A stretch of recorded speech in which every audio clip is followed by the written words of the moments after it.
Hello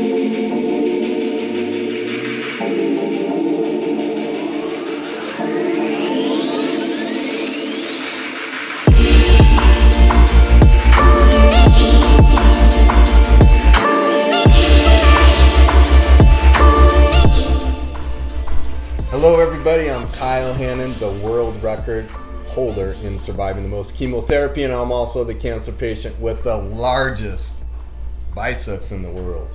So today we're here with the, I don't know how to describe, the famous, the most cool guy, Jesus, like, universally known, also one of the most, now this is like truly like one of the most humble guys. We were talking about Dana last night, my daughter and my boys and my wife, and we were like, this guy is so cool, but yet he's so humble, he's so nice, he's been so encouraging to me since the day that I met him.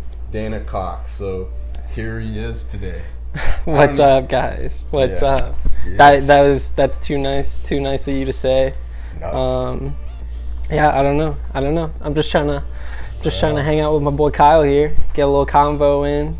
There it is. Talk it up. Yeah. We'll see where it goes today, and looking forward to just conversing and do anything that we can possible to encourage anybody to connect.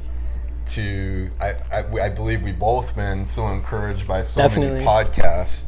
Yeah. And just we hope to just carry forward that whole element of how we've been encouraged to do that the same, and would love to hear feedback and love to hear about your podcast if you're forming one, and just love to be in this kind of community. It's awesome. Yeah, it's really nice. It's always easy to really talk with you because we have a lot of things in common, especially like today. We go get a nice roll in. And, oh man, that was so good. Yeah, man, that was a good one. I'm still dealing, like I said, with that side injury right now, which is tough to like stay away from it because as you go through training and stuff like that, you get the injuries, and then some of them though they come in and then they just disappear for good.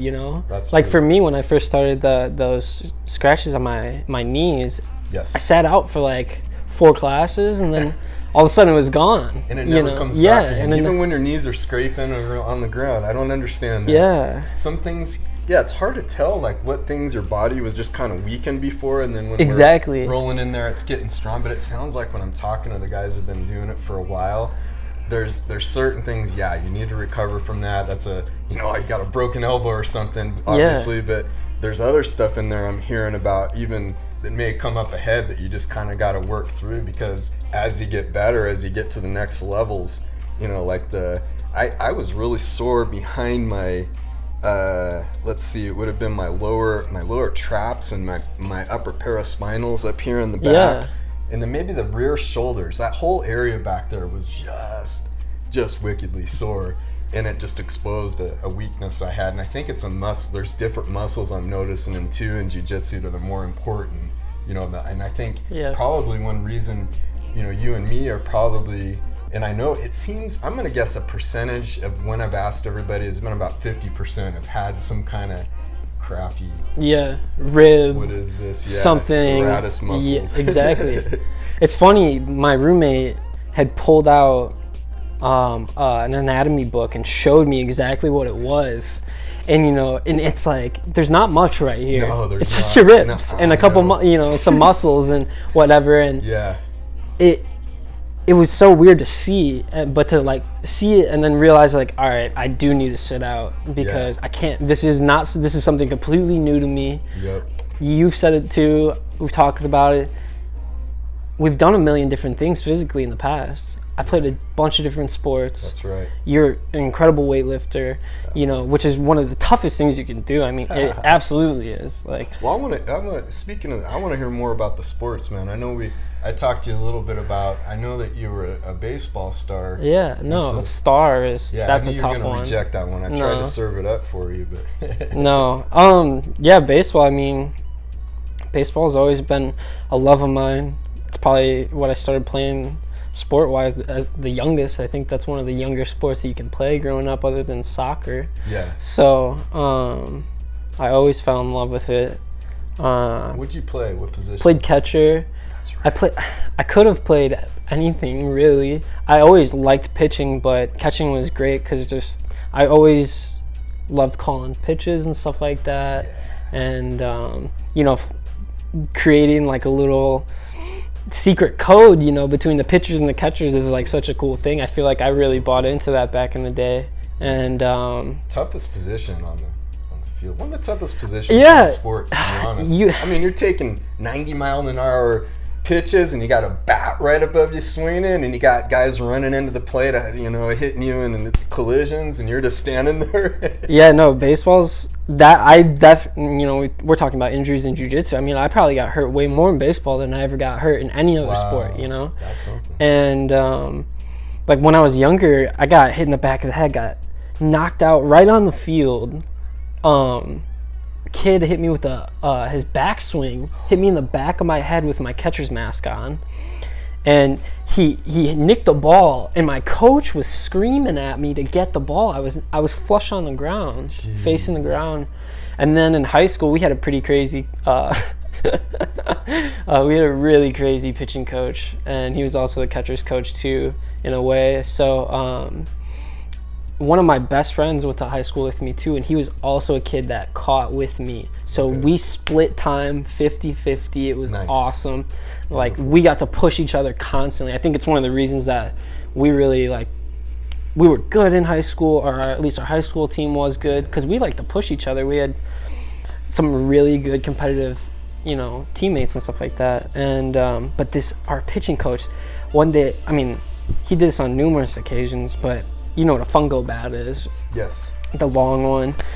He would take a fungo and he would get a bucket of balls, and he set us at home plate, and he would go probably 20 feet in front of the pitcher's mound, so 60 feet, he's probably 40, 30 feet away, and he would hit line drives right at us. Jeez. And you didn't know if they were going to be in the dirt, or they were going to be right at your throat, and he would get mad at us. And he eventually, the next year, ends up getting fired. Now, he was a teacher too, but he got fired from our head coach because I can't remember what he did, but there was one time my senior year, I almost swung a bat on him. Jeez.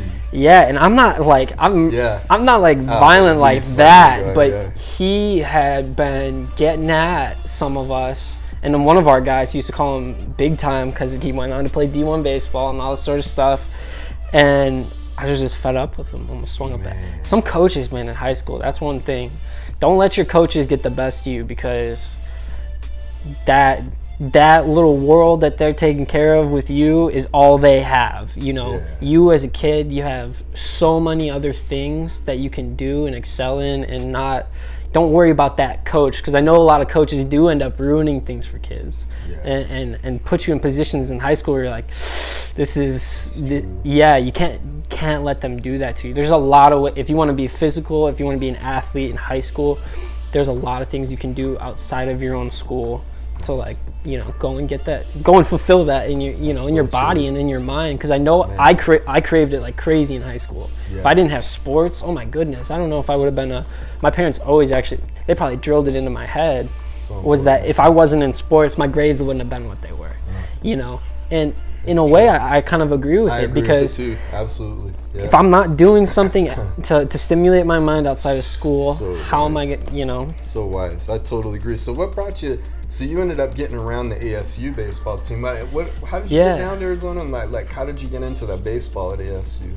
So, man, I always had the idea that I wanted to do team managing. I definitely talked about it with my dad. And when I went out to ASU, it just was so random. The guys on the baseball team, they get put, despite their major, because it is by major, when you're getting in the dorms and stuff like that. Yeah. Despite your major, the coaches position the players so they know where they are. Yeah. And they couple the players together so that there's 4 guys at a time, or so they all kind of get their own backs, in a way.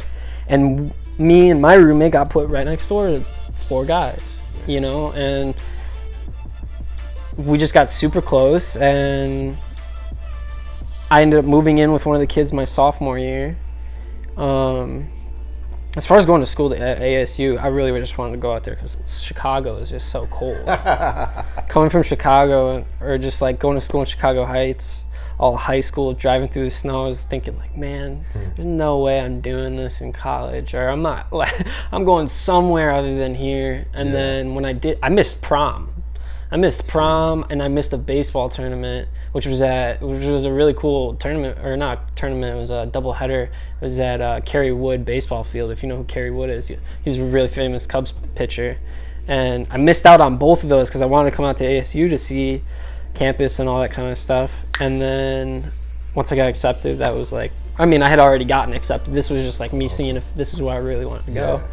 And then so that happened. Went to school for business. Oh, that's right. Yeah, business communications, which is like super broad in a way, but I'm kind of glad that I took it because communications helped me communicate. It really did. There's the communication classes that they did for us were so important. Yeah. What could be more important than learn how to communicate? You get everything in school, but you don't learn how to communicate with others or give speeches or whatever. It's such a powerful tool. I think, and anywhere you're gonna make it, and in any kind of business, if you want to start your own business, you better learn how to communicate.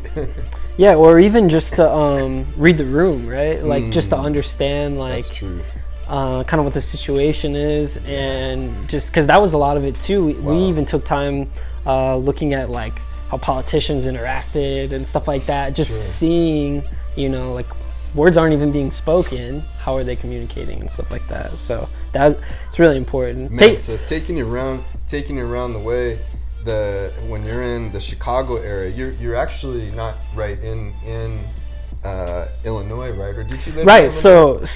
So I grew up Indiana, Northwest Indiana, we call it, the specific place. If anybody knows it, the region, it's a little bubble right on the border there of Illinois, Indiana, and it's just the normal thing in like my town, and like 30,000 people or so, to hop on a train, go downtown. Only takes 20 minutes on a train, 25 minutes. Jeez. If you want to drive, if you get lucky on a Sunday or something, you might drive down the city in 30 minutes. Just from where we're. Is that the L train, or is that? That's downtown. Okay. Like downtown. Okay. The train that like we would take, they have it. It goes as far as South Bend, it's called, which is where Notre Dame is, and it's almost to Ohio. I didn't realize that. Wow. Yeah. That's so awesome. that train goes all the way across. Jeez. And it's like the normal thing, especially when you have a car and you're a kid. You take the train. Oh, that's so cool. Yeah, that's like the normal thing. And so you grew up pretty much very knowledgeable about the city. And I was lucky to have family there too. Oh, that's true. Yeah. Yeah.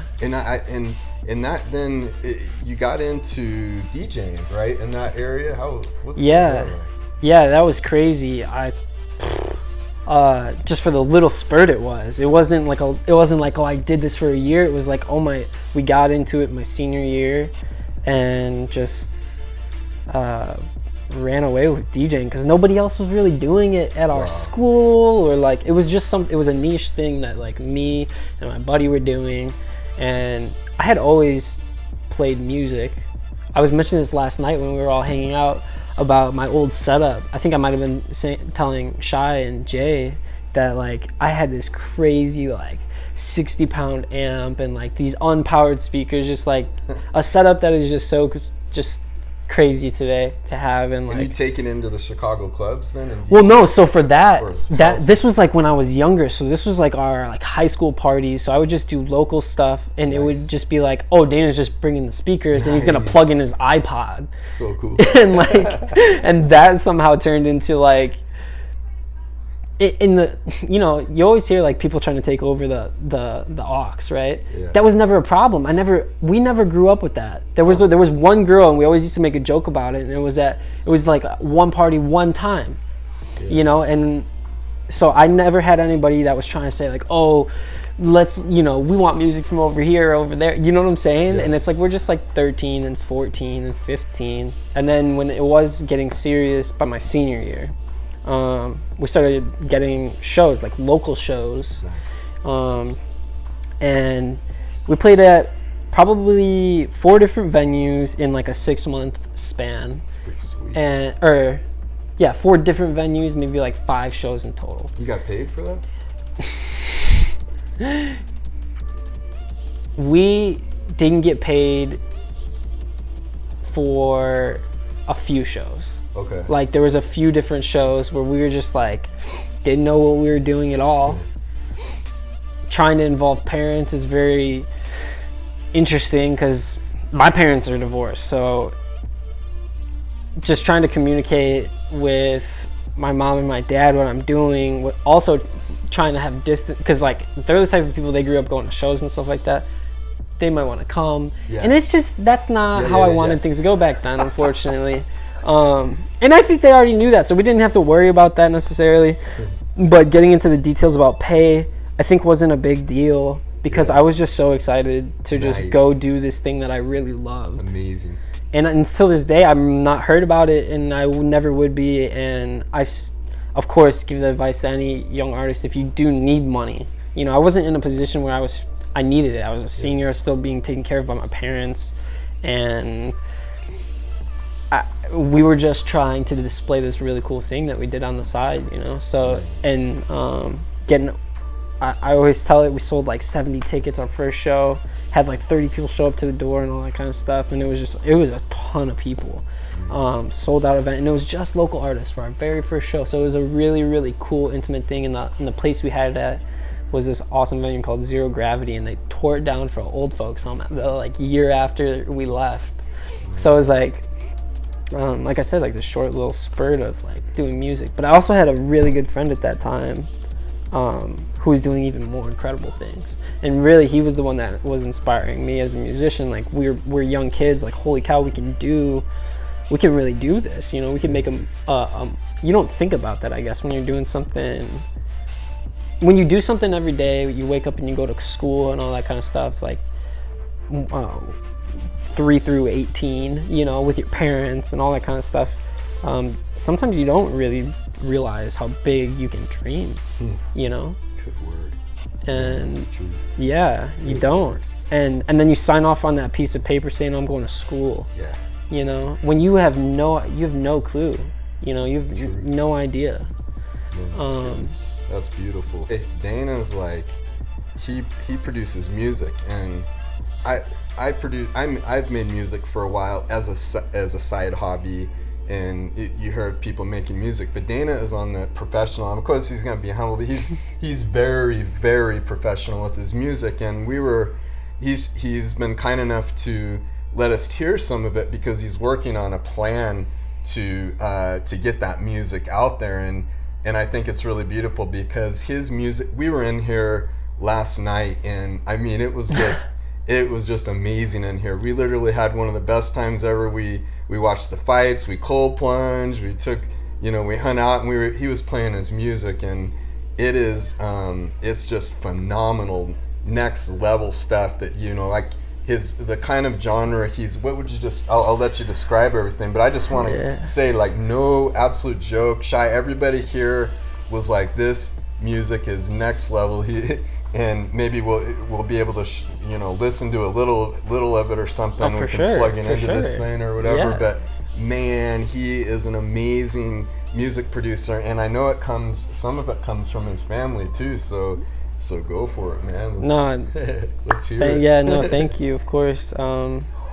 It's, I guess I didn't really have an idea of making music at first when I started DJing. So to like be where I am today, as far as like producing now, I think I put out my very first song. It probably just passed on August 5th, I believe, 2016. Was my very first track. And I mean, as far as help from my family, I probably could have reached out more, but in a way I kind of felt like what I was doing was super personal, I guess, or they didn't really understand. I understood their music world because they had shown me, and it was just kind of what I grew up in with my mom. I mean, with my dad and my sister. As far as like what they, they're just was a musician. Oh, they're incredible musicians. And Dad, what does each one do as far yeah, so he's self-taught bassist since he was 15, I believe. And he plays everything. He's a really good guitar player now too. He's sick on the 12 string and everything like that.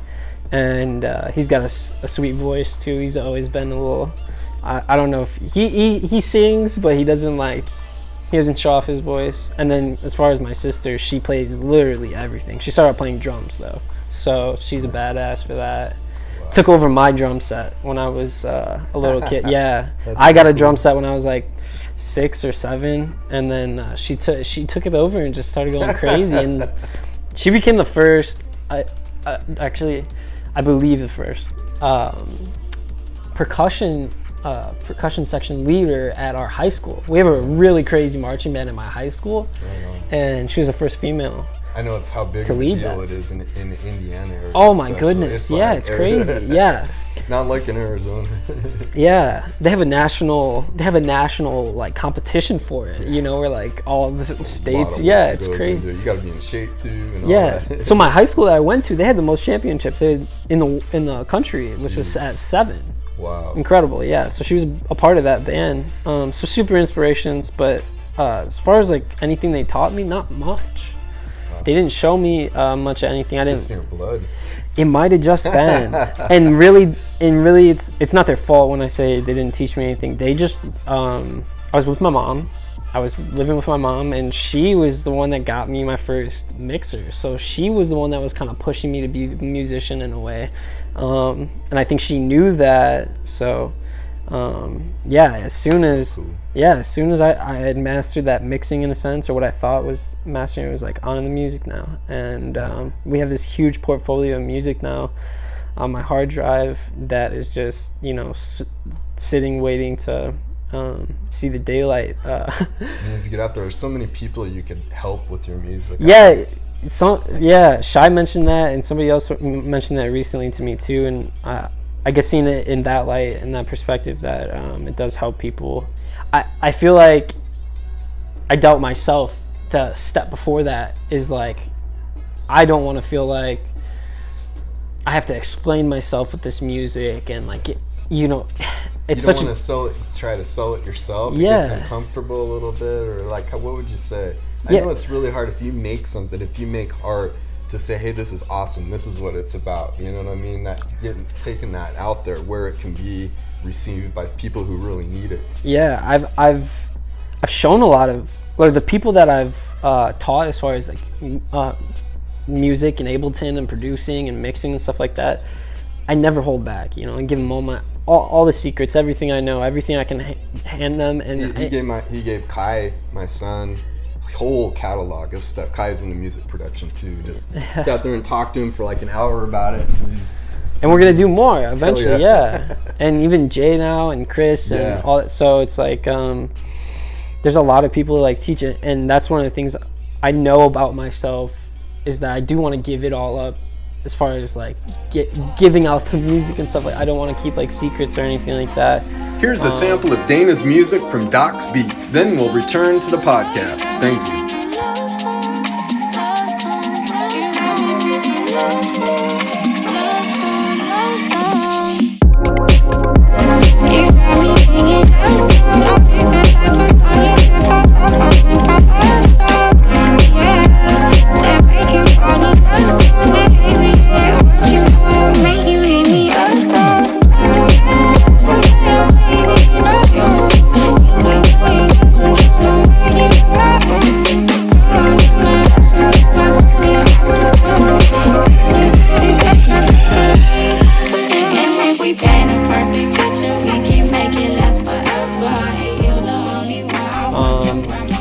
But this world of social media, man, it's super daunting. I've always wanted to put art with my music, of course, and I do the Photoshop for the guys. I really want to hear the story of how you got into even where our whole community is, Tim Welch's, and and Sean O'Malley, and everything that they're doing, the Timbo Sugar Show, what I believe is the best podcast. I really like a lot of podcasts. I love Joe Rogan.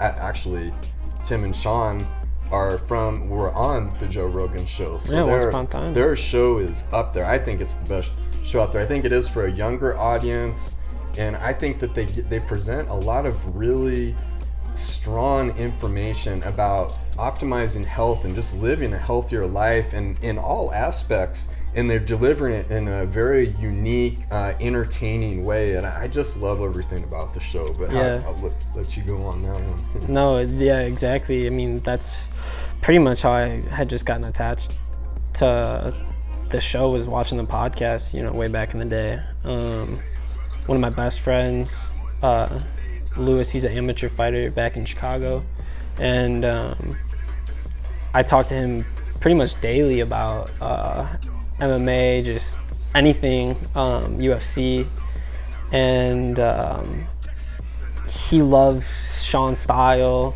thought Tim was really a good BJJ, all this sort of stuff, so he had really amplified it more for me, just to like kind of look and see like, oh geez, these guys are out here. And the more I was kind of noticing that, I was like, oh geez, I mean, let's see how maybe I could help with what I know, production wise. I took a film class at ASU and a film class in my high school, so I know how to do all the Adobe products and stuff like that. Like I make all the cover arts and art for my music, and even videos and visuals. So I had been following them on the Patreon, which actually the Patreon is the best thing in the world. The Patreon. Yes. Shout out to all the Jovans and Giginas. It's Patreon's the best. So that's where I was like really invested then, because you start seeing the cold plunges, you start seeing the Celtic sea salt and the apple cider vinegar, all that sort of stuff, and it gets you thinking like these are easy tasks that these high-level athletes do every day. And just to be around that, I had already known that energy like that exists, just to be around a group of people to really uplift you. I mean, you're literally the living proof, and you're telling us it's something that's helping you tremendously, and it's helping me tremendously. We're all going through a struggle, as we say, and so yeah, when I reached out to JX, because I know I know those guys aren't making any of the content. I knew that the whole time. And obviously Jay, he's been a big part of it for over a year now. So the guys there's Sugar Sean O'Malley, who is, for people that don't know, he's probably the best striker now, high-level striker in MMA, and just, I think, the most fascinating and entertaining athlete in the world. Definitely. Right now, to be honest with you. And then there's Tim Welch, who is just probably, he's got to be one of the best coaches around for MMA right now. And these guys are just amazing leaders. You got to check out their show sometime. And then they have JX, who teaches morning classes at our gym, who's just a real cool character. He's just got a good he's kind of a charismatic flow about him. It could be in a movie or something, I think. He's just a very smart guy, and he's been helping them with their show, which is it's gradually and just become better and better in its professionalism and what they're doing, their content, and now so it's really to me, it's a huge deal to be able to be involved with that show, a show of that level and where it's going in the future on any level. And now you're working on that show. That's just something you were watching before. And did you think about, hey, I'd like to be on that someday? Like that was a dream of yours? Not even. I think, it's really crazy. It's cliche, but people say you can't have your highest highs without the lowest lows. And I was at a point at that time before I had sent a message to JX, kind of just displaying and I was just explaining what do I do, what do I have experience in, and seeing like, hey, these guys are getting really big, just do they need any help? And all I was thinking was like, if there's more editing things that maybe he needed help with, that's what I was offering. I wasn't trying to do anything. I knew I wanted to do jiu-jitsu. You know, I told you I broke my wrist. It's been a long time coming with that, so I was waiting anyway. But I don't think I would have sent the message I sent to him without the really low I was kind of going through at that part of May. And he responded, you know, and that's just all it was. And it was just, he told me even, he said, this was perfect timing because you live out here and there's other guys that are constantly hitting me up. And, you know, I mentioned obviously then, I think he had responded, and I went to the studio the next, we were trying to solve a problem with we're trying to solve a problem with like a latency issue with their video. And so I was just coming on to help them with that. And then as that was happening, it was like Sean was just like growing and growing over like night, like more and more in a way. Like, and this is just a few months ago, a couple months ago. And he was just like, we need a little help, you know, and or a little more help. And I was like, all right, like, course, you know, like, no worries, you know, talking about pay and all that kind of stuff. I'm like, come on. Like, I'm just trying to help, you know, and that's what it's been. And I think just that's a huge thing for anybody, is to just offer some genuine help, you know. Never expect anything in return, because yeah, everything should just be done out of love, in a sense, you know. It's as tough as it might be, you know, for you to just put the tough face on. And for me, it's like when I at least go there, I'm doing something I really love, and that's, you know, messing around with electronics. You know, just being on my computer and doing editing and all that kind of stuff. It's like a little video game for me, so I really just love it. I feel in my element as far as doing that goes. And yeah, no, I mean, I wouldn't want to be anywhere but behind the camera, you know, just trying to help out. So that's beautiful. That is beautiful. And you've had a couple of your songs. Yeah, more and more now. Just trying to monetize. We're trying to do things on our own to really help the podcast, obviously. And Tim constantly says to JX and even me when I'm around that, you know, any ideas that we have, we could throw, you know, and just kind of you know, we mess with the setup. Like the first week that they had really asked, like, for me to kind of be around or to help, because like I said, we had this really crazy thing we were trying to deal with. They bought like this really expensive piece of gear, and like it was supposed to be super easy to use, but there's all these things you have to do and adjust and all that kind of stuff. But yeah, I mean, they let us do whatever, and that's one of the great things right now, at least without having somebody control the podcast. Right. You know, because a lot of the really big podcasts are run by somebody. You know, Joe Rogan he's gotten to a point where, you know, Spotify now is going to be running him in a way. I know he's got all the leeway in the world with whatever he wants to do, but I don't know if they're always going to have that. I know Sean will always want that. I don't know if that will always be the case. I have no clue, because it's just one less thing I know that they're going to want to have to worry about, you know, once the time comes. Right. Yeah. He's going to be a champion someday. Let's be real. So it's like, I really see them going on with something in that area because of their heart, their genuine heart and I just see both of them have stayed just real the whole time. And I think I don't think they're so set in that and what they love to do that even if it all faded away, I think they're just going to keep going no matter. And I think we're witnessing already a climb that is just like spectacular in these times that we're living in, when all other sports are, we're watching guy just become like that's a fact, an incredible level, definitely. So on Sundays at our gym, and we have a live roll.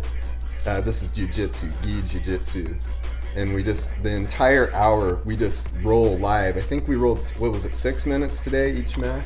I think they were just 5s. Oh, they're today. only 5s. I think they were all 5s, which is pretty rare. Yeah.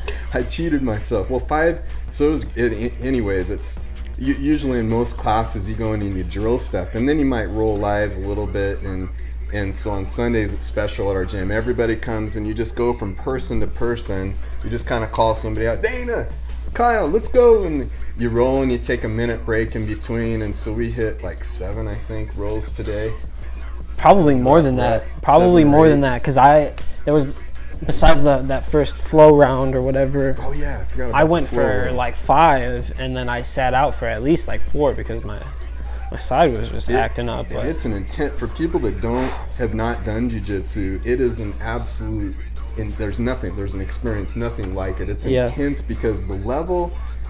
I encourage anybody to, if you really want to experience it, holler at us or go down to your jiu-jitsu spot in the area and just explain, to kind of get a feel for the place that it has right by. We're very fortunate where we go. Everybody wants to help each other. It's Holy such a cow. great vibe there. Yeah. If you don't feel that walking in the gym, I say go somewhere else because usually there's going to be another place, or just make it a trip to come out into Tim Welch's gym and $20 drop in. Yeah, $20 drop in. That's nothing to experience that, and they'll help ease in or whatever. But to experience just a live roll, it's like you're almost kind of in a fight, but an agreement and rules, against another person, and I would say it's more intense than any other exercise I've done in that period.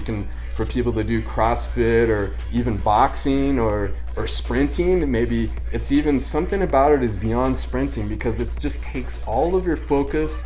That's all you're thinking about, because you're thinking about where you're going to grab next. It's like playing chess and sprinting and doing everything at once, but it's so beautiful to just flow one person to the next, and the exhaustion that you feel is so amazing that we transfer it in today. Jay really has been encouraging me. We'll bring him on. He's a guy that just came into the gym last week, all the way from Iowa. He's been encouraging me to develop routines with that, from the flow into our culture. So we all together, we did some rolls, and then we came back in here and did a cold plunge, and it was just an awesome experience. And I think that one important thing I've been realizing lately is, because I was often isolated in the last 9 years, I would literally go sometimes for days and days without any kind of human contact because I was in such a delicate state or whatever, is how important it is to have people around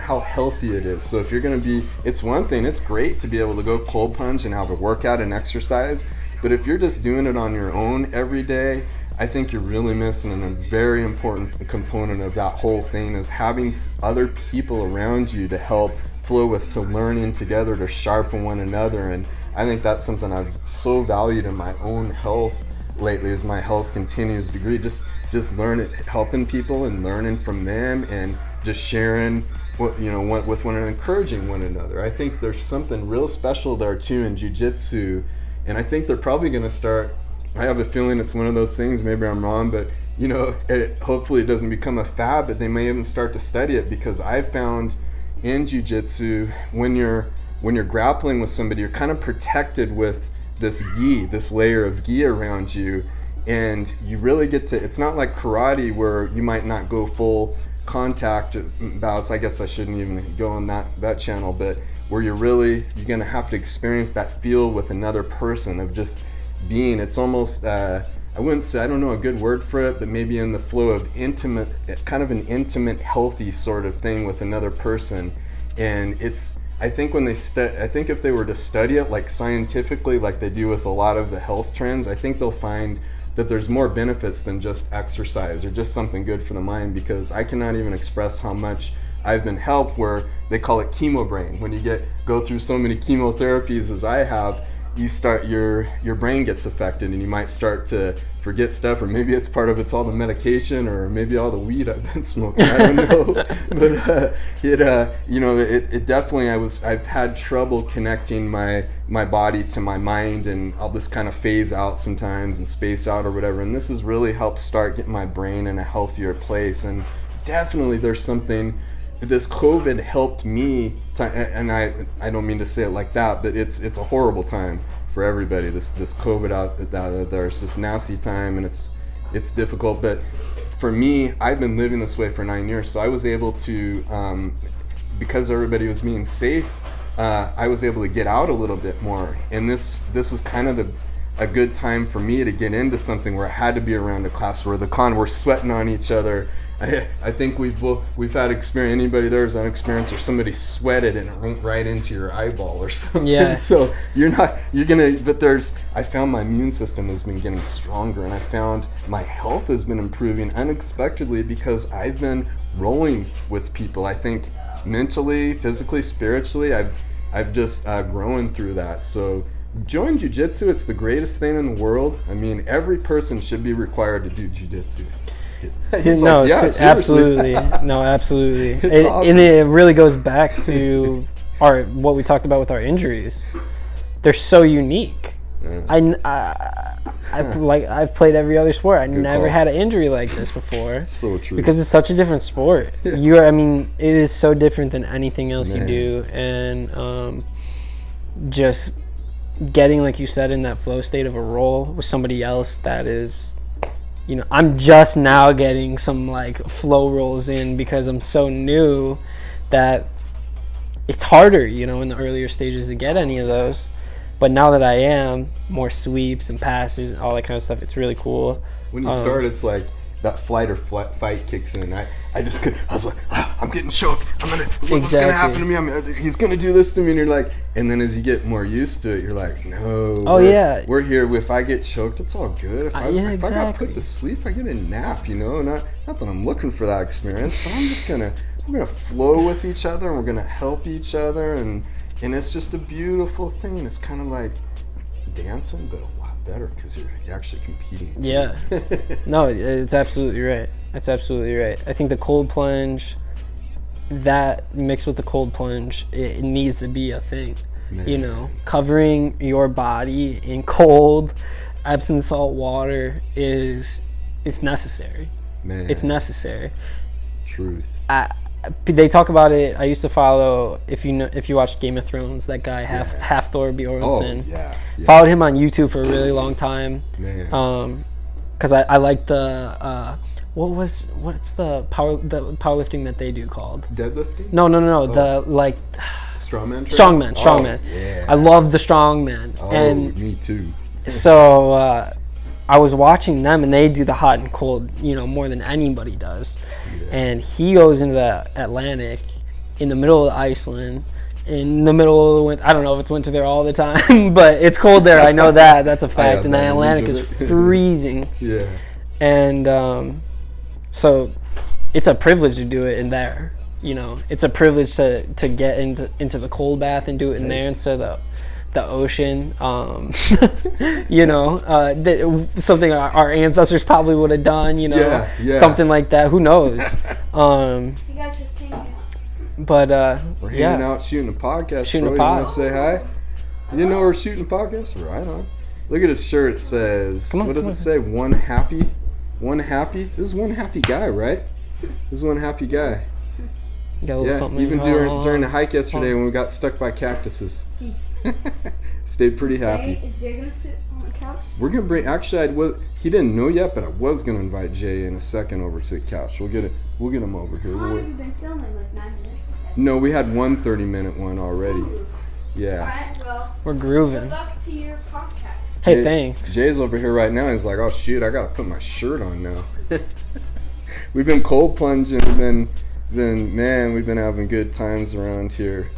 So man, what were we talking about? No, just the cold plunge. That. I mean, how cold necessary it is for doing jiu-jitsu or any type of full body, workout and stuff like that. I'm having a hard time right now figuring out.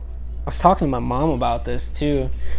Just like I feel like I'm gonna have this ongoing battle because she ran marathons, and I really admire anybody who does anything with running. Man, me too. I mean, if you can keep your body in shape enough throughout training to make it through a marathon, you're really something. It's not easy to do. You have to have unbelievable self-motivation, and she has that. And so I was talking to her about jiu-jitsu. I'm like, man, I really want to do all these different things on the side. I still want to weight train. I still want to go running. And I know hiking is going to be my best bet as far as something that's not going to kill me, and I'll be able to recover enough to go to class. But I want to do all these things on the outside that I'm not doing anymore.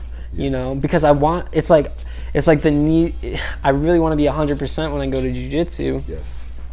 But if I'm sore from deadlifts from 2 days ago, then it's not the same. That's right. My mind's somewhere else. That's true. I'm thinking about this, that, and the other thing. But then when I'm at home sitting and resting, I hate resting, man. I hate it. It's terrible. But it's so needed. And when I'm sitting there resting, the days where I do feel like, okay, I could do more today, I get uncomfortable in my head, and I'm like, what should I do though? Because I'm gonna go out there and I'm gonna push it to the lengths, and now I'm not gonna be able to go to class tomorrow. I can't seem to get over that wall. How do you do it? Because I know you train all the time outside of this, outside of jiu-jitsu, like all that kind of stuff. I think I got lucky in this. It's like there's some things that was obviously very unlucky with me getting like the worst kind of cancer you could get or whatever. But I've also gained so much from that. Changed me so much, and that was like, since I already love working out and optimizing health my whole life, I've just been into, what they call biohacking or body hacking now, is I just it became life or death for me. So when I was like, I'd push it to the limits, and then I'd kind of learn if I ended up in the hospital from training too hard because my immune system completely crashed. And then I was like, all right, can't go that far. And I started to learn and identify and listen to my body, like, okay, that's where you train. But even finding the place where, like we've been talking about, is doing something that's uncomfortable, where you don't want to do it. It's the last thing you want to do it. And if you start doing that more and more on little things that are healthy, then it just becomes your habit, and then you can fall in love with it. You can train your mind and your body to you can find tricks before and after and during it to make you love those things more. So it was just me just being used to over this battle with cancer, when I going through the bone marrow transplants, which is a lot of people never recover, a lot of people unfortunately don't survive, but we're getting better and better with the bone marrow transplants. But to recover from them, it's very rare that somebody is able to recover, even if they work hard, back to where they were before. And it just takes an enormous amount of work. I mean, it's just like even walking. My dad was helping me walk, and we'd have to mask up, and we go to Winco, because I couldn't go out in the daytime for quite long periods of time over the stretch of probably 5 years. And he'd just walk me and help me walk. So we'd walk around Winco because it was open at night, like at 1 in the morning, and get my walk in, and I just had to find ways to train. So even when I was very sick, I would I'd do some bicep curls, or what can I move today. So it just became a life and death thing. And now I feel like it's like I'm in this place where it's terminal cancer, and I'm in chemo, and there's no known cure or recipe for it. But I know what the cure has been for me is to live healthy as possible. And of course, respect all beliefs, but my belief in Jesus and following him and following God, and just getting into stepping forward into something that might be uncomfortable, like into getting into this jiu-jitsu group. And now I feel so blessed and fortunate to be growing a brotherhood together, new brotherhoods with guys that are like-minded to me. We all go through things. So I guess what I was trying to say in a long answer to your question is that it's like it became something that like right now it feels like life and death to me. So, and I enjoy that. It's not like, oh no, it's life and death. It's like, wow, I get to train for life and death. So when I go do it and I'm okay and I can go train now, and I'm not like, it doesn't hurt my whole lungs and I don't have to get in. And it happens. I've had episodes in the gym where I've just gotten too nauseous and dizzy and had to run to the toilet, things like that. Chemo is doing this to me and stuff, but it's just being able to be, if you can move and you can do it, and I can't encourage enough to find those uncomfortable habits. And I think something like a cold plunge, even if you don't have one, just putting your feet into a bucket of ice water for 10 minutes at nighttime, or just dumping the bucket of ice on you outside, or if you can get your shower cooler, to do that. Because if you start doing that, those little things, just think about, now it's uncomfortable for a second, but think about how sweeter it is and what that investment is. The investment for me to work out when I was extremely sick was a lot of upfront, maybe for a couple minutes, but man, it saved my life. So that's what I've learned, if anything, is that striving for that healthiness and just working out. And I look at Dana, and I think there's a lot of guys in the gym that has just fired me up so much, because you're 22 years old, and you guys have, I mean, no, we can't. I'd heard that somebody was telling me, I think yesterday, I think I was talking to Jay or somebody, and it was about how this isn't really that bad. We're not in that horrible times. We're not in medieval times, or people have had to go through some crazy things. But man, I think that the age of generation that Dana is in, and I may have said this before, is just all the distractions out there now, and to, like, my own boys growing up on the iPads or that kind of stuff, and how difficult it is to step out on your own and to have a job and to support yourself in one place. I think it's pretty much, I'm not going to say anything's possible, but it's incredibly difficult. In 1950s or 1940s or so, my grandfather was able to, right out of high school, basically close to right out of high school, get married, go to work at the grocery store, and work in the produce section, and buy a house for his family and a car, and be able to travel and things like that. And that was the standard for that age. No school, you didn't need schooling or anything. And my dad was a little bit more difficult, but he was able to go to little school and do the grocery store thing. And I grew up fairly comfortable in a fairly nice homes, and they always had cars, and we never really had, a couple times, but we just didn't have to go without it all. So that was better. When it was my time in that age, it was more difficult than my father. But now it's incredibly difficult. If you want to, I mean, now with the way we're in, even in a place like Phoenix, we're not in LA. It's better, but it's progressively become. If you want to just get a studio apartment out here, it's not possible. So it's probably $1,000. It's not realistic. Now. Yeah, it's not realistic. You can't get, not on the wages. Yeah, entry level wages, and and it hurts me too, because I believe also, I've seen this more and more, is that an employer would rather hire a senior citizen than they would somebody who's younger. They rather hire somebody who's older nowadays. It doesn't matter. I don't think female, male, I may be wrong about that. It doesn't matter anymore. Well, I will say, I think females that are younger get hired more often. Just my own theory is because they tend to mature a little bit. I don't know. And people my work is actually, I believe, like 75% females. So yeah, I think females are getting hired definitely easier than before, and I'm just very motivated and encouraged that I see Dana, because I don't know everything about the struggles that he faces, but I've got to know and be around Dana and some of the other guys in this age group.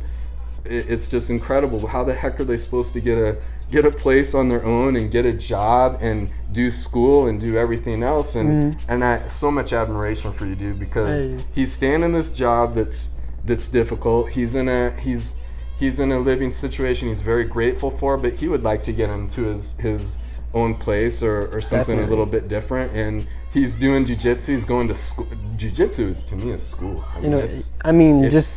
Just if you follow Tim and Sean's, what they do with Patreon and just their way of life is almost a school in itself. More valuable than college to me. I went through college and all this stuff and grad school, and this has been more valuable, and I've learned more in a shorter amount of time than I ever did. No, not a knock on college, respect to college, and I see you, and then you're in that, and then now you're helping with the Timbo Sugar Show, and you're taking on a lot of stuff, and he takes the time to hang out with his buddy now and then, and we try to mutually encourage one another. And definitely, man, I'm just so stoked to know you, man, and I'm so encouraged by you, dude. Everything you're doing, you're working hard, you're grinding, even though I know it's hard. And I felt that injury was no joke. That we both had the same darn injury in the same place. It was rough. You couldn't remember the cough or a sneeze. I didn't sneeze for about five or 6 days. No, it might have been longer than that. Every time a sneeze would come up, I would somehow force myself to get rid of it. It wasn't even one of those half ones, where you like sneeze on your face. No, it was brutal. That's true, man. But yeah, I did want to say one thing, kind of go back a while now to what you were saying, but a lot of times the thoughts that or the most uncomfortable things are most times just your thoughts. You know, until you get into a cold plunge, yeah, that can be pretty uncomfortable. I can see that. Yes. But a lot of times, I mean, if you're uncomfortable, just try and sit and understand that that's just a thought. You know. Yes. In the present, you're right here, and you're wonderful. You know, and you're fine, and you know what I'm saying. Yeah. Because I know, and we said when we first kind of met. All I needed to do was to pull that car up to the class. You know, it was literally to get in my car and to drive, you know, to like tell somebody like, hey, all right, I'm going to jiu-jitsu, I'll see you later. You know, like having all those things, it does help you kind of propel yourself to get there. And that's all you have to do, because yeah, you get in and you meet guys like Kyle and Jay now, and just like there's so many other people that have completely just changed my outlook. Even Rick, the way Rick talks about jiu-jitsu, I see his focus.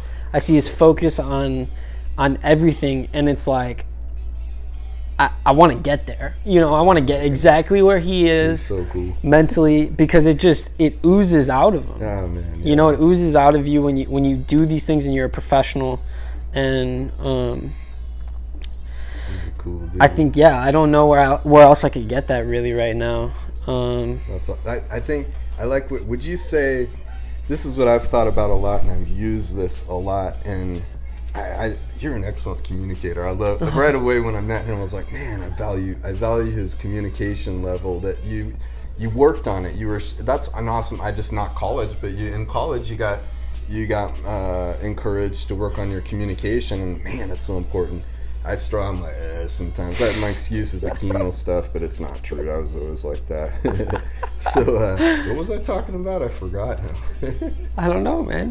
Oh, the one thing, like you were saying, to change the thoughts to just to get in your car and get there. It's like I've always thought like I'd start doing cold plunges in the wintertime. So I made myself, when I was doing chemo, I get up every day at 6, and then and I knew that as soon as all I had to do is sit up in my bed and get my feet on the ground. And if I sat up in bed and got my feet on the ground, I knew I was getting in that cold plunge. What's that one thing you can do right now? If you want to shake that thought, it's so difficult because you go through stuff, and especially when you're not feeling well, it became one of my biggest, and I think that's probably more, I got off on a trail, more accurate on your question, is in my thoughts, because I was so sick and so almost overwhelming things going on. Is the thoughts became more easily to get annoyed about stuff or think bad thoughts or think negative thoughts, and how to shake those thoughts. And I really found that it was getting those feet, lacing the bootstraps, or just getting there, sitting up in bed and getting those feet on the ground, getting into that car and driving into jiu-jitsu. Somebody stepping into that cold plunge. Maybe it's just missing a meal, just to see if you can go without eating for a couple hours, or maybe it's you're just struggling with thoughts, anxiety beyond what you have, and you're going to take that next step that you know deep down you should. It's getting those feet on the ground. Would you say that's kind of... Absolutely. It's the one little thing that doesn't sound like much that really sends you or propels you forward, like I said. I mean, and you shouldn't like seek all the little things out, you know, and try and just take what you can out. And if you have negative thoughts, see that they come about and just acknowledge and get rid of it. You know, if you sit with that becomes a pattern, and patterns become you. It becomes your personality, your personal reality, you know, like, so definitely not getting in the habit of thinking really negative stuff and feeding off that energy. I used to go to the gym and feed off that constantly, and it would be exhausting, because when you do get in a routine of it, your body doesn't know the difference between if you're actually doing it or if you're just thinking it. And I would get in that pattern, and so that drive there would be, I'd mean mug, you know, that drive to work, I'm thinking about this and that. It would be the routine of that would send my thoughts into this, or it would send feelings in my body. That's good. To my mind. That would be, you know, and that's a pattern that people aren't aware of, I don't think. Very wise. That's very good. Definitely. That's something to take notes on. Stop what you're doing, pause it, take a note. I can't recommend what he's saying. That's very wise. But that's some good stuff right there, man. Yeah, same thing goes with art. Anybody who's into art and creativity, I've struggled with this, and I know a million other people that struggle with it, and it is feeding off that negative stuff. You know, drugs and alcohol, all that kind of stuff. Feeding off that constantly, and the routine of doing that is like that's gonna be the end all be all, you know, because that's not sustainable, and that's what we have to think, right? In any category, whether it's literally the land we live on, we need sustainable thinking too, you know. And what Rob Lowe, I was watching the Joe Rogan podcast last night, and he was killing it. Wow. And he was talking about, he's like, every time I hear a story, somebody says, you know, so-and-so was doing so well, and then they just, I don't know what happened. They lost it, you know, fell off. And he said, you know what happened? I know what happened. His dreams came true, and it didn't change who he fucking was.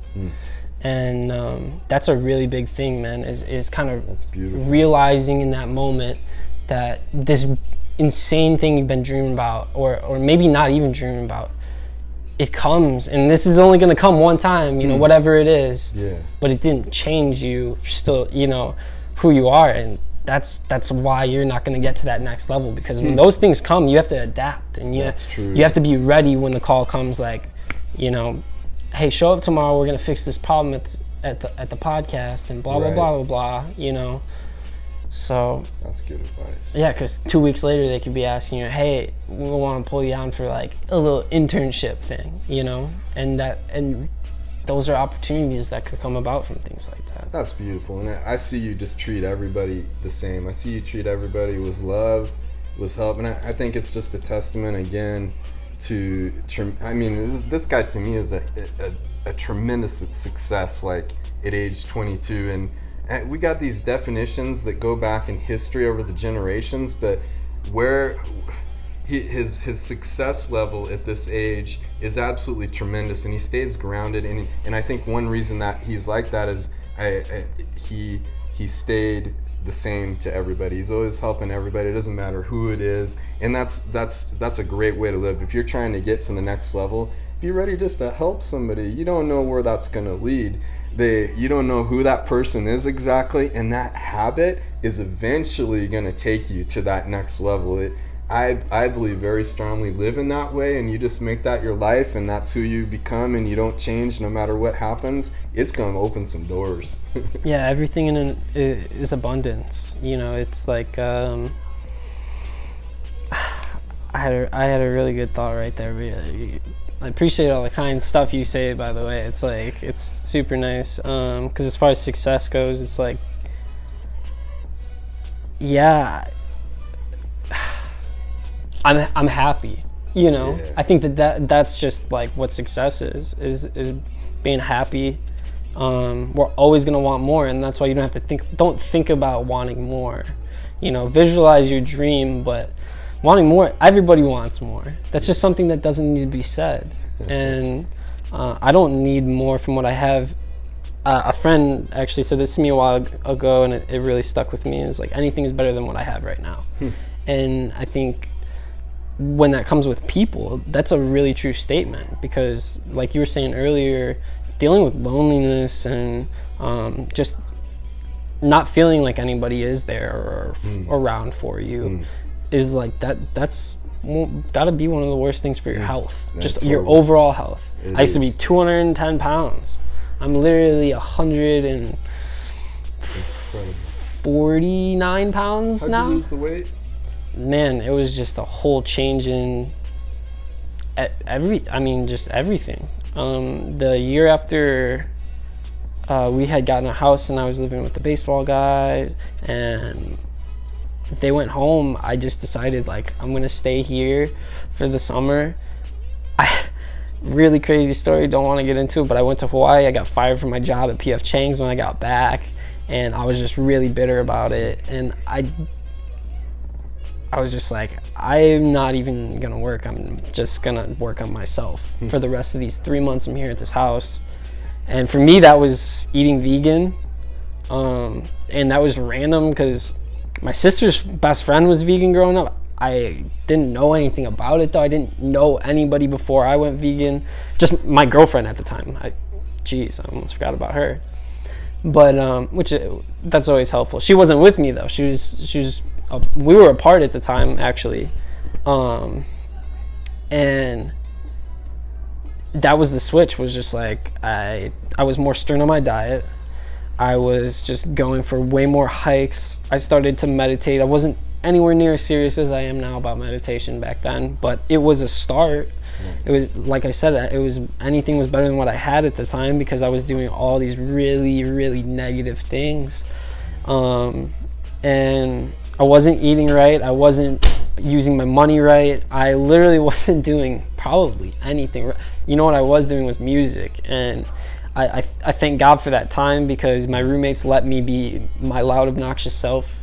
They let me, do my music constantly.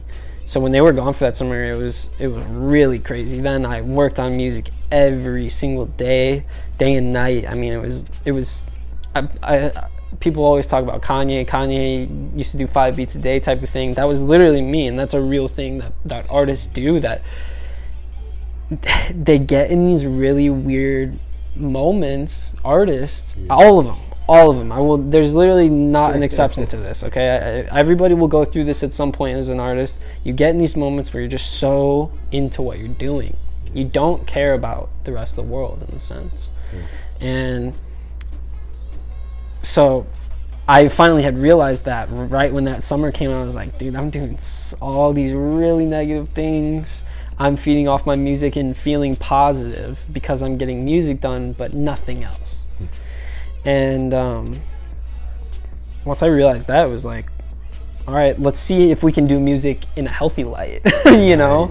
And once we figured that out, that was the change. Yeah, doing music at a healthy time, not staying up all freaking night, and eating right, obviously. And we're just taking those same things, those basic things I was doing back then, and just continuing to do them. That's all it is. Did you advance? Has your vegan diet advanced, and what? Oh my goodness, completely. What you can do. Completely different from the beginning. Also, in my eyes, there's 3 different body types. I mean, this is just science too. I was more on the endomorph side, like things I was eating. I would say I fell into that category from my mom. Endomorph is like things you're gonna eat, more than likely you might gain fat, or so that was kind of me. And I was doing a lot of dairy. I loved milk, and I knew how to eat well, like the chicken breasts and salmons and rice and all this kind of stuff. Like I started to do that when I was kind of getting better, but at the beginning of the vegan diet, I was really still feeding off all of the meat I had eaten. I felt it in my body. I was a much different type of person in a way than I am today. So my diet is evolved so much more now. It's super heavy on the greens, so many veggies, to the point where actually not too long ago, a couple months back, I was having like a little bit of irritable bowel syndrome. Too much fiber. I was eating too much fiber and not enough carbs actually. Wow. I literally wasn't eating enough carbs, which is a lot of vegans, and you don't leave out carbs. It's like 300 grams of carbs a day for me almost. And so there are things you can run into that are problems, but aside from that, I've had no problems. And people that are on the whole grass-fed thing, do your thing. I wasn't knowledgeable at that time to basically to dive into that. I didn't have the money. I didn't have the knowledge that we do today. Like Paul Chek, he's a super big inspiration of mine, and I listen to him constantly. And He's not a vegan by any means. I mean, if you know who Paul Chek is, he's the complete opposite of those types of things. But he is so knowledgeable and smart, and the way he talks and makes you understand. I can't. There's nothing I can say. I just got lucky in the way that I ate and the way, because I cooked. I think that's a big thing too. When you say like learn how to cook for yourself and stuff like that, as far as like weightlifting goes and all that kind of stuff. I mean, man, you must have been chefing all the way back in the day too, huh? Oh yeah, doing those bodybuilding, getting in the flow, the 8 meals a day sort of exactly, thing, yeah. Following that discipline. Yeah, right. Yep. Cooking is so big. I think that anybody who struggles with cooking, or if you think it's daunting, it's not. It's not. It's really, really not, and you really need to do it because you'll help yourself out so much. You know, so many less. It doesn't matter. Okay, people talk. I love Chipotle. Chipotle is great. You like Chipotle too, yeah? Chipotle is amazing. Yeah. But the idea of stopping to get food from all this, that is a whole routine in itself that I never want to get into. You make your own Chipotle at home, and holy it's cow, not that difficult, and it tastes better, and you know what you're getting.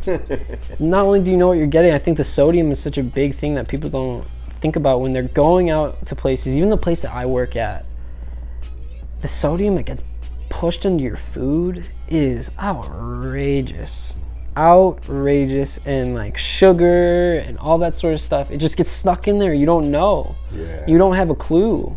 You know, we're not even talking about, I'm not even talking about meat and dairy. I'm talking about sugar and salt, you know, like we're talking about just basic things. True. And so going out and eating out, those are like, you can't get in the habit of doing that. No. And it's such an easy habit to get into too. It's so easy, especially, I think, man, I wonder now if it's more of a problem than it was before COVID with people. I would think it is, because we've had at my work Postmates on Postmates. Really? You know, it's people constant. Not even getting out of their house to go to the drive-thru anymore. Exactly. They're just sitting there and collecting the food and sitting right back on the couch again. It's tough, and we're not here to judge. No, we're not here to judge. I'm trying to educate. Yeah. I've been there myself. I was 210 pounds. Yeah, I was a big boy. I think another thing too is your environment. True. People you're around, man. My best friends are my best friends, but they're also the same guys who are like, let's go and we'll get that McPig too, and we'll go to Jack in the Box, get 10 tacos a piece. Yeah. You know, it's like 12 tacos. It's like, man, the encouragement you get from your friends. Yeah. You have to realize how powerful it is. It's true. In the little situations like that. That was my whole college experience. Really, was me and my buddies being like, all right, let's get a whole Domino's pizza and eat it ourselves.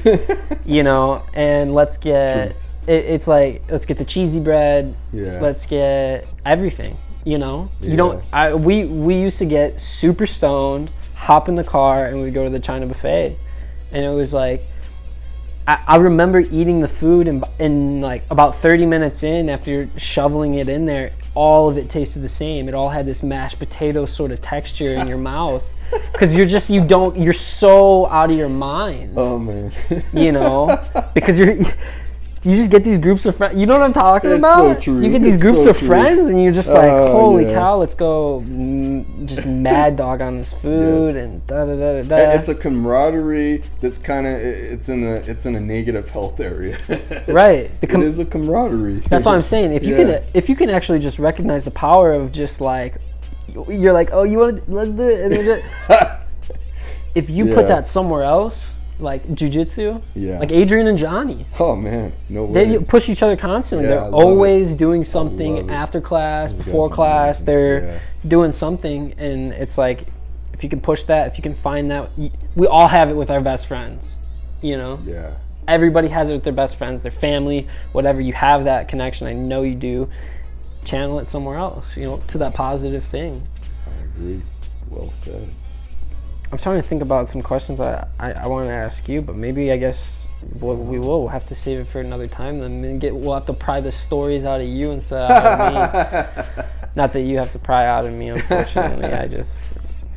talk like an idiot. It's cool. I feel we're both the type of guys where I'll talk about anything. Yeah, I'm never uncomfortable talking about anything. I'll talk about, even if it's something I'm not interested in. You know what? Something I would love to talk about actually is the use of marijuana. Definitely. Okay. It's something that kids our age right now it's just too at your fingers. You know, it gets to you too quick, and it's this thing that we get to take advantage of because younger kids now are understanding, oh, this is just a plant. Yes, it is. Mm-hmm. But when you take things like, I have a little pen over there actually right now. You take things like the cartridges and stuff like that. They take things, they cut the wax that they use for it, and they put these cutting agents into it, and you're smoking on stuff that should not even be vaporized at all. Sure. Certain oil, like essential oils and stuff like that. What's getting in your lungs? Right, it's going right to your lungs, and it affects the juuling and the nicotine and all that kind of stuff too. Even I've gone through that, like phases of smoking on those. Those are so addicting. I think just the idea, the oral fixation nowadays is so huge. Wow. And it definitely has to do with pot, and you need to understand where you're getting your stuff from. Where is it being grown? Because I have my med card. I have a privilege to go and check out all these different places and support local business, possibly even. You know, like marijuana can be a very positive thing, and so this is why it needs to be talked about, because when it was first becoming a thing, states like Colorado and Washington and stuff like that, huge piles of land are being bought, crops are being completely, like the ground is being just destroyed by these overgrown plants, potent. The plants are so high in THC content that they had to make a limit, and that's the stuff that's going to start scaring people away from the actual health benefits of it. Right. That we seek. Man. I have problems in my wrist from doctors not properly treating me. It's super huge for me to have the THC to help with inflammation, help me ease my mind about these things. Working out, it's a way better experience for me. Getting a real stretch and all that sort of stuff. Do you think it's helped you too? Because I think a lot of the idea about marijuana is that you smoke and then you just couch lock and you just kick back and you do nothing and you eat and maybe use it this kind of thing. But I noticed with you that you it's always a decision that you make for a reason. Like if you're gonna go out and stretch or something like that, or it's something that you're doing to benefit your health. And I think that's something I realized in my treatment is the benefits of understanding medicine, understanding plants, because even most chemotherapy comes from plants. Is like, well, what is good about this, and what could be dangerous about this? In the Bible it says honey is great, but too much of it and essentially becomes poison. So what is healthy about this plant? What can we take from it that we can use? It's just not an application, it's a different way of thinking, like I think he's saying, where I've even had ideas about how to heal something with stretches that I don't think I may have had otherwise, because part of that medicine was for that purpose, I think. No, definitely. Yeah, that's a true fact. And that's why I was kind of mentioning the cartridges and stuff like that, is because find out, it is possible to find good ones. It is possible, since these are a very popular thing amongst kids our age. That's why I'm kind of saying it, but you can find good ones. But what you have to understand is they take the water molecule out of that, right? When you do that, you mess with the plant itself. The benefit and the integrity of the plant is taken out. I mean, Paul Chek talked about it, but a bunch of other people I've seen. It's the most complex. The cannabis plant is the most complex plant there is. Wow. It has the most, what is it? I guess it's genetic makeup. I didn't know that. Yeah, I forget what it is, if it's made up of I don't want to sound stupid, so I'm just gonna yeah. The different chemical structures, maybe. Just the structure of it. Yeah. Benefits in there, because we all know like CBD and THC, they're two different things. Right, getting CBD. There's other things in there too, right? In the CBG. Another big thing too. If you use CBD, and you do smoke the flower, make sure that you're getting it from the hemp plant. That's where you're going to see the benefit of CBD flower, not from the marijuana plant. Interesting. Yeah. I didn't realize from the hemp plant, you need it from there. What can if you have the CBD? What is it? How would they take it from the actual marijuana plant? Just being CBD, that's. I think they all have they all have different percentages. Like recently, when I was at the dispensary, there was one that I don't know how that is, and maybe it's just. Dude, I have no clue. This is just what's been told to me as far as people from the dispensary, from what I've listened to on different podcasts and stuff like that the hemp plant is where you're supposed to be getting it from. But I know that I've seen 13% THC, 17% CBD. Wow. Yeah. I don't know how those.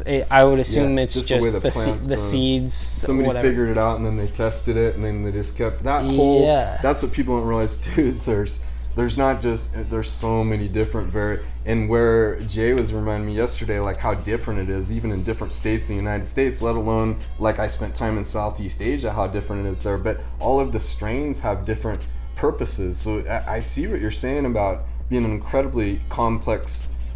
Plant, because I've used it for different aspects of treatment, even different. There's a lot of variants of nausea. There's a lot of different levels of it and stuff, and I found different strains to be more helpful for different types of that nausea. So there's not, and it gets kind of. I think it's kind of fun to get in there and study. They give it the strains really cool names. Like what's this one? We were on Prom Queen. Prom Queen, yeah. That was a very interesting one. It was it felt very cerebral, euphoric, but also very, very relaxing at the same time, and that's nice. It's very helpful for somebody. Anybody to you're releasing stress. I think that even.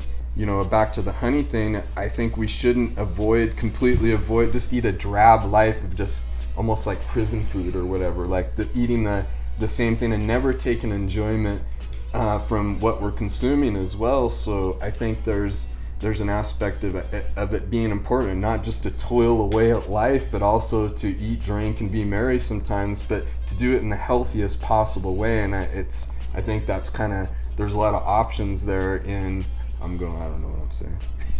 No, you're onto something for sure. I didn't have a good landing point there. No, that's perfectly fine. What I was gonna say is, as far as my use of it, you had mentioned it earlier. I only do it usually for a reason. And a lot of people might disagree with that. Oh, he's doing it for a reason. It sounds stupid. For me, like I said, it is an opportunity for health and wellness that I have access to right now. I am going to use it. I have taken the time to try and be educated on it. Try my best at least, and share with other people. Smoking marijuana that's sun grown it's important. It's very important to have outdoor sun grown. We don't get that in Arizona, unfortunately. Maybe more northern in the state you can. So I have to do some driving sometimes to find some really good stuff. When I say really good stuff, usually it's not very high percentage as far as THC. It's usually about 14% to 20%. And for me, that really helps, because if I smoke that higher stuff constantly, I get so used to it. And your tolerance is at such a high level that you are going to want more in a sense. More. Any other medicine. Like or even food too. So the pattern with that, the routine of smoking marijuana for me is it's very limited every day. I might hit a few bowls, 3 bowls, if I have enough time in my day for something like that. I usually use, if I feel like it, for music. Having my hands on the keyboard seems to be really bad for my wrist. I was finding after about an hour of working on it, I would get this click in my wrist. I still have it, but it would get real tight. Yeah. And I would have a really hard time sitting there with my hands on the keyboard like that. So for me, it was really beneficial to smoke beforehand. And I cannot deny that it helps my music, or at least helps propel me to a different place I didn't know was there. Because I'm not making music stoned all the time. I had said that earlier. It's not a good pattern. You don't want to do that.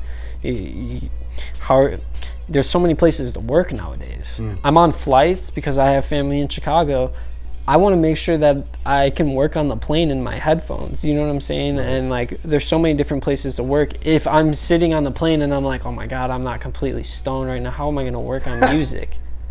What I mean, but that's the reality of some people. Or if you rely on it, it can master you. Do you take breaks from it too sometimes? Just to clear it out. 1,000%. I did sober October this last October. When I did go back in November to smoking, it hit me like a train. It was a really, really crazy experience. And I remember that sober October, my dreams were really insane. Wow. Yeah, so I think something to do with getting real dream sleep, real REM sleep, because your liver is your kidneys are trying to process. Maybe it starts in your liver, goes to your kidneys, because that's where you have to secrete it. Or did I say that right? Yep, you got it. Yeah. Or excrete it. No. Yeah, excrete it. Excrete it. Anyway, either one. You want to piss it out, and when it happens in your body at night, I believe you don't go into REM sleep. Like if you smoke before bed, your body will eventually make it to REM sleep, but if you go to sleep for say like 4 hours, you're not gonna hit it. But if I go to sleep for 8 hours, and the first like 4 or 5 hours, it's my body trying to process those things to get it out, so I can get to dream sleep. I see. So I can get to REM sleep. And that could be why smoking right before bed might not be a good idea then. It's not necessarily a bad idea, but I like smoking about 2 hours before bed. Like a good late night, like, all right, I'm getting ready. It won't interfere. You know for sure it won't interfere with your REM. Why do I like that? Because it's like, I should have mentioned this earlier too. Your environment and where you are smoking, that is the biggest deal. Any first time smoker who said that they had paranoia and all that sort of stuff, guaranteed they're in a bad environment. They're smoking some bad headspace. Bad headspace. You're probably smoking on some crazy shit. 25% THC. I mean, it can send you into spirals sometimes if you don't smoke regularly. That high amount will send you flying. I don't know what I was getting into before that, but the environment. Yeah, I mean that's a really big.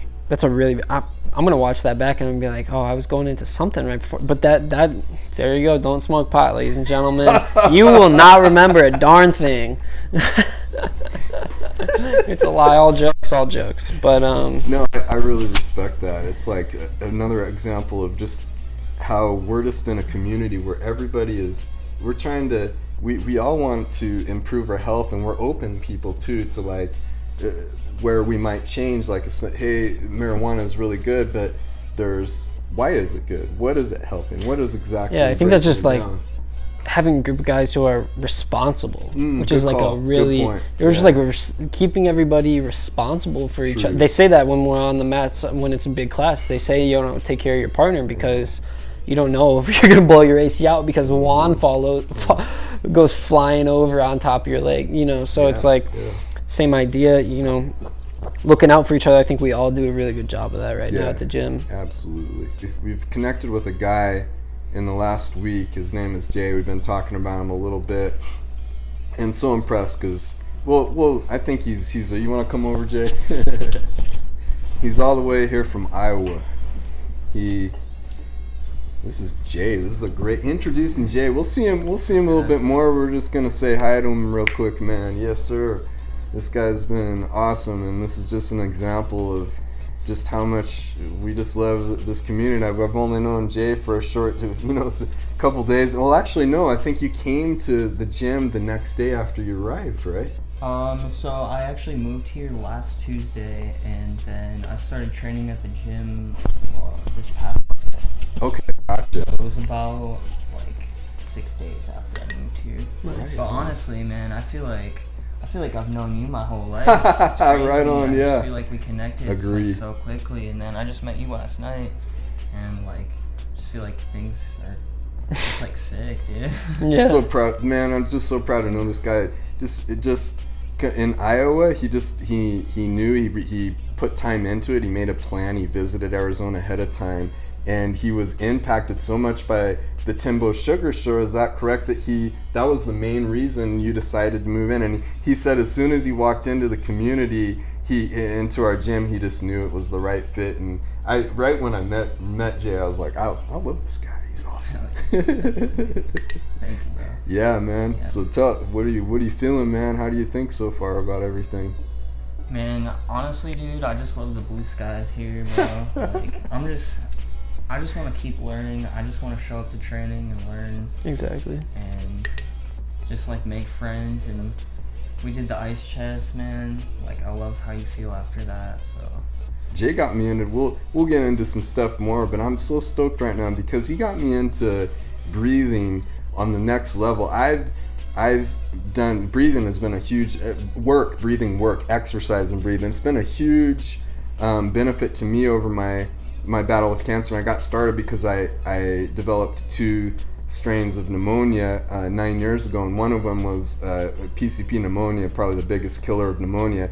And over the battle, I had pneumonia over 20 times, very serious pneumonia, where it's not just somebody says, I got pneumonia, I got a bad cough. It's you got to be in the hospital, you got to have IVs and antibiotics and all sorts of stuff, and to get my lungs stronger and recover from all of the things that I was going through. And I hope this helps somebody in this time, even to prepare. I had to learn to prepare my lungs for those attacks. And so I worked on breathing work that was really around the lungs, but Jay encouraged me to try Wim Hof breathing, an app that he has. It's an app, right? And it's guided breathing. So it's guiding you to go, and it took me into rhythms and purposeful exercise further than I would have gone just in my own mind, and it really has impacted me, and frankly it's changed my life. It's been on this a component that is on the same level as doing the cold plunger, so I could feel it in my body because I feel that I'm very in touch with my body from going to survive, to go through all those treatments and terrible things. I had to learn what's going on in my body. So with this breathing, just as with the cold plunge and jiu-jitsu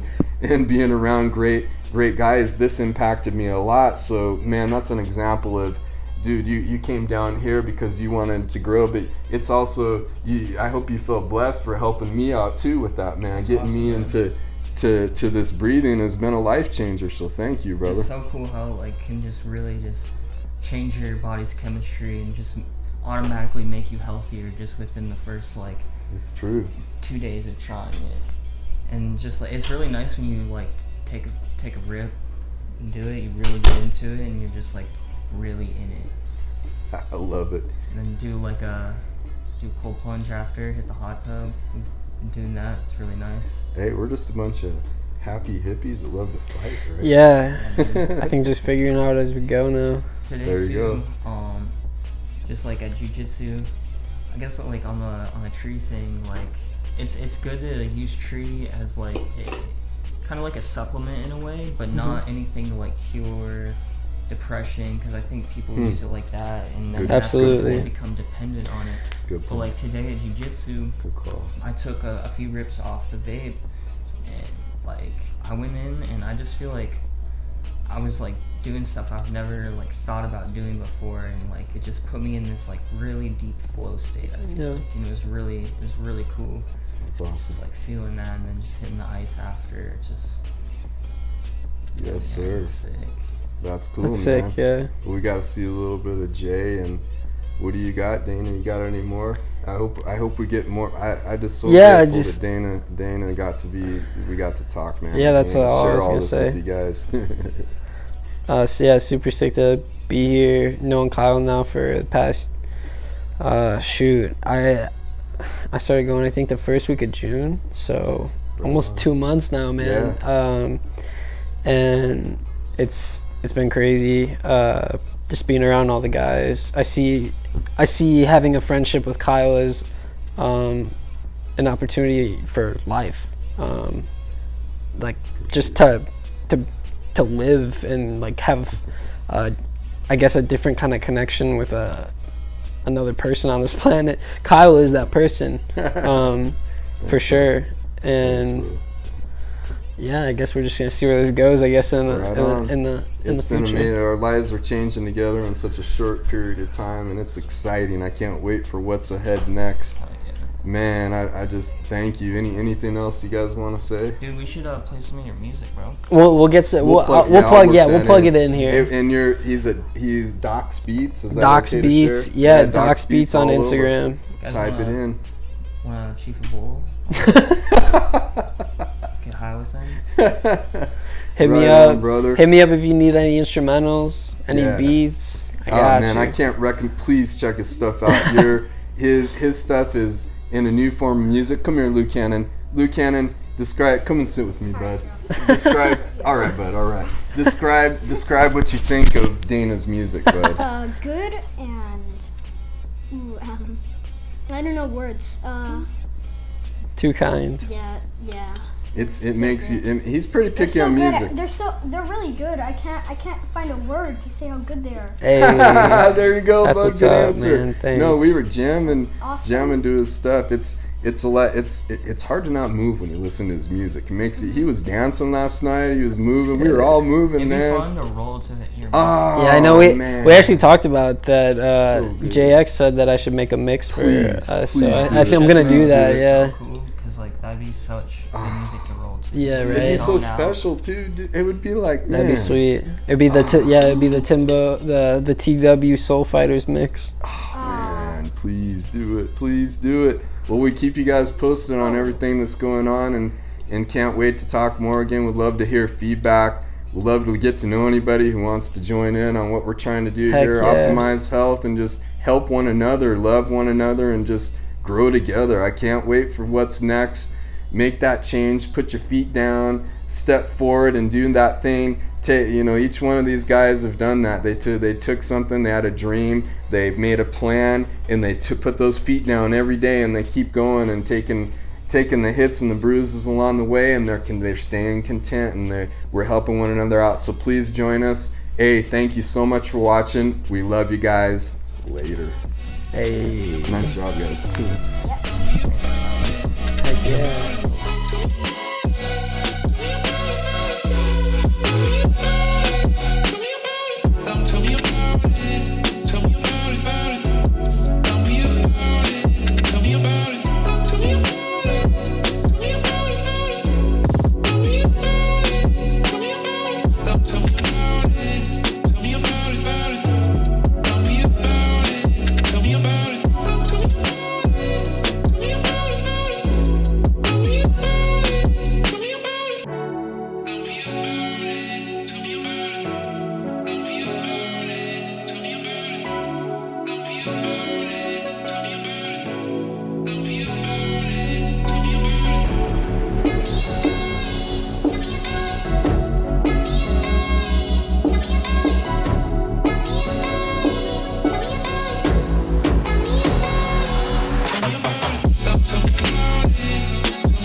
is Medical Monday. Today it's all about vitamin C.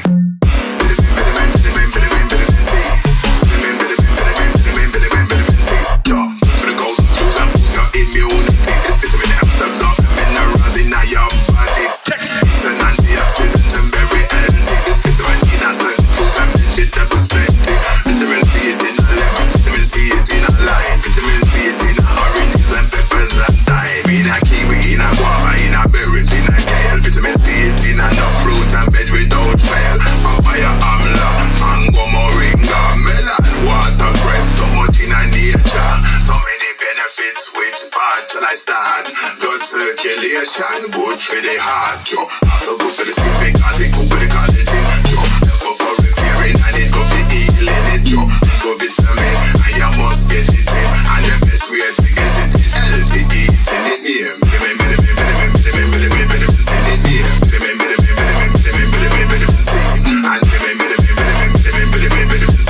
And this is Medical Monday with the Mad Maca. Yes, I am. Yes, I am. Yes, I am. Yes, I am. Yes, I am. Yes, I am. It's an antioxidant and very healthy. This vitamin, yeah. It's an antioxidant and very healthy.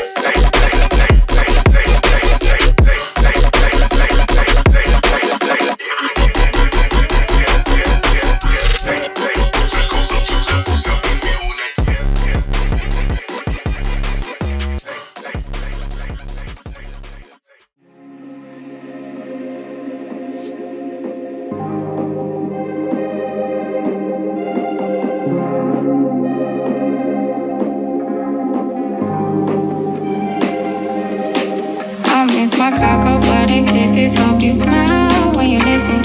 Ain't no competition, just competing for attention. And you like, I'm not on no games. Well, baby, I've been peeping and you ain't been the same. Like, who been on your mind? Who got your time? Who you been vibing with and why can't make you mine? You used to be texting me, checking me, calling me your sign.